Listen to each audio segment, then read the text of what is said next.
After this, if you like what I'm saying, I am not asking for money, I'm not asking for followers. Just please connect with me. It gets really lonely sometimes, like traveling by yourself and performing. And I do this every weekend, hoping that one day I'll get to perform full time for you. So please connect with me. Let me know that you like what I'm doing, because it keeps me going, keeps the fire going, you know. What's your Instagram? Instagram, Candy Boo. I'm not asking for followers, but if you wanted to. Anyway, okay, so get comfortable, please have a seat. There's lots of seats. Just kidding, never mind. Okay, you can stay. Okay, my first piece is called On Graduation, and it's pretty much a letter to my mom explaining something. How's my gown, Mom? I think you should sit down, Mom. This graduation isn't what you think. I'm not going to med school after this, and no, Mom, it's not that I didn't get in. Grady is the College of Journalism, and right, I know. Less food on the table, but so what? No cable, because I can live with no regrets, won't forget the only thing left staple. Satisfaction, and I'll be happy. I know it all sounds kind of sappy now, but all my life it's been the same. If a train leaves at 5, traveling at 45, when will it get here and there, and Mom, I never cared. I wondered where you found numbers to multiply, because I was mesmerized by the scenes in my mind of red trees and purple skies. I wondered, am I a passenger on the train? What am I wearing? And are people staring at me because they know, just like you know, so well that my tracks will lead nowhere or even to hell, because I'm writing on this train? Maybe I was just trying to write to you, Mama. I'm sorry if you feel lied to, just couldn't confide in you. What was I to say besides to lay down the facts that I was throwing your hopes and dreams for me away? Am I just a disappointment? I don't know from whom, but I received and believed that life is for enjoyment. As much as it is about passing on my test, Mom, success in its simplest form is being satisfied. Because I can go hungry all year and dress myself in filth, but still write, still fight to feel self-fulfilled. In retrospect, I love how you raised me with intellect and respect, but now you think I'm crazy, absurd, because I said I love words, but yours still kill me.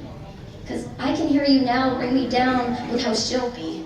A lawyer, a doctor, a teacher, a proctor. She's so prim and proper. You can tell me her life is perfect, fine, but her words will never be as correct as mine. And no, not grammar because I write, Mom, but because I'm fucking right, Mom.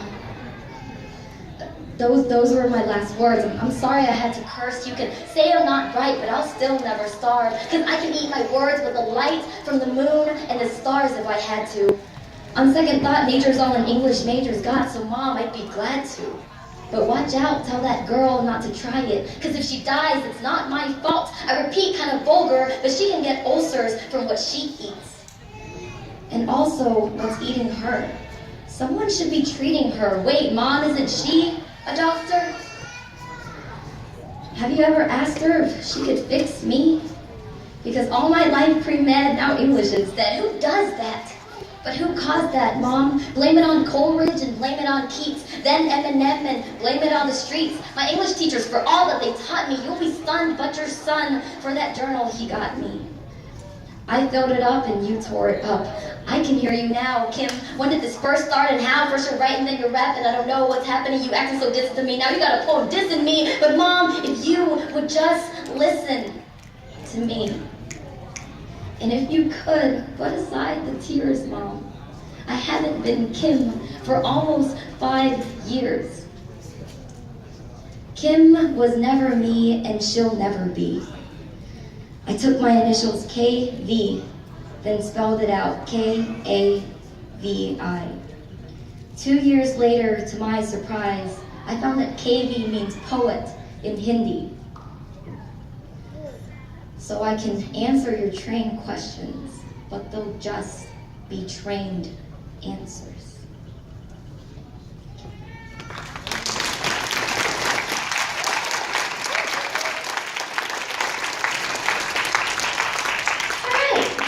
So I wanted you to get comfortable before I rip your hearts out. That's what I said. So this next piece is to kind of celebrate being Vietnamese. Because I don't know about you, but growing up, I hated being Vietnamese. There was nothing special about it, in my opinion. And I grew up in a really small town in Georgia where I was the only Asian, and it wasn't celebrated. And these events, like this today, celebrates being Vietnamese, and I want to celebrate that with you. It's called hair. Ayo chinky eyes, chopsticks, egg roll, karate kid. I thought I was all of it. That's all that they would call me, so I thought that was all of me. They told me my chinky eyes couldn't see, so I proceeded to live blindly. They teased my family tree, how its roots are Vietnamese, so I swept my parents' past behind me. Because it's their culture, not mine, right? Preserving culture, Mom, that's not tight. Because if it's your culture, why should I fight? I'm an American, Mom. Get your mind right. And that's what I wanted to be defined as. Because back then, American already meant high class. Being an American meant that I could bypass any new Asian kid, get to the line last. And Mom, get away with that eyeglass, no, I wanted contacts. Stop talking about my eyesight. Can we talk about this boring brown hair? Can I please get highlights? And no, Mom, I don't care to watch another episode of Paris by Night. You can disapprove all you want, but I'm an American, Mom. I can exercise my rights. And what do I have left now as an American but my 2020 hindsight? Kept thinking to myself, I didn't need a prescription. And now 12 years later, I'm finally able to see through your vision. To finally shut my mouth, to shut my American eyes, too proud to let my Vietnamese side live out loud.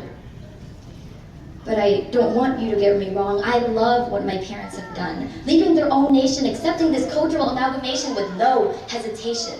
For me, for my opportunities, so that I can grow up too arrogant to even call myself Vietnamese American.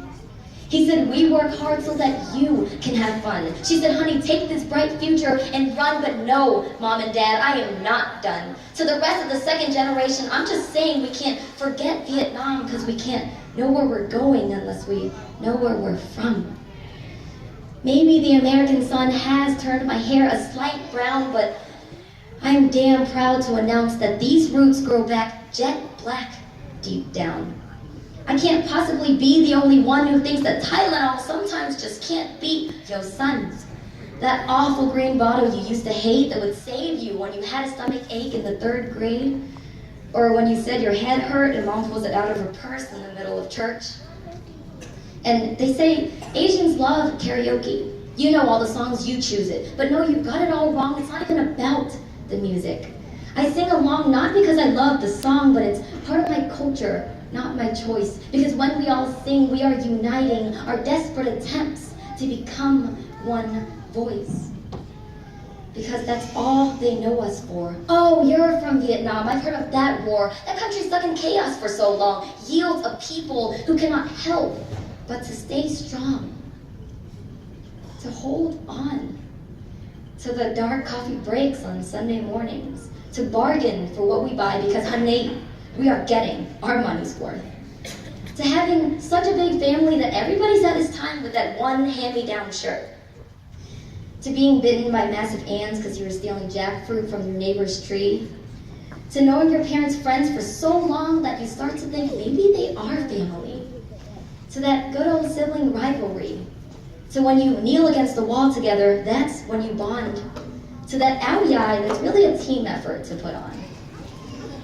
To knowing the perfect amount of hoisin and sriracha to put in your pho. To you better hurry and eat your noodles, Oh, I'm sorry, is it weird that I just spoke Vietnamese? Because we're not supposed to do that in public now, are we? Remember the last time at Walmart, Dad called for you loudly? How embarrassing, their accents are so heavy, it's really taking a toll, and you look at your American friends, how lucky you just want to switch roles, but you're forgetting that that broken English is what makes you whole.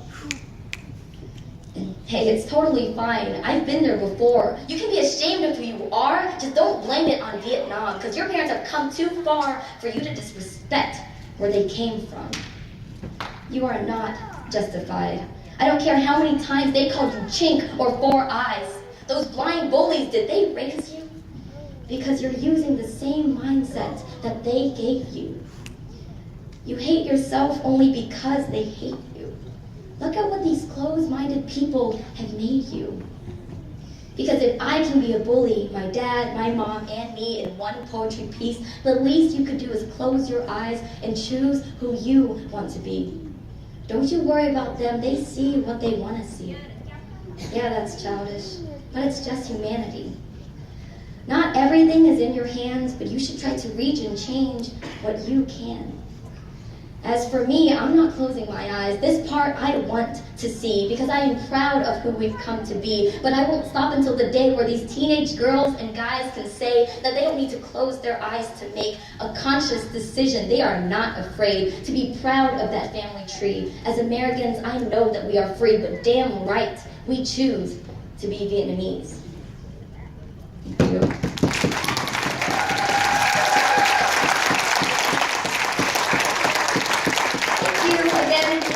I'm saying that please connect with me. That's just in a desperate attempt to say I don't have any friends.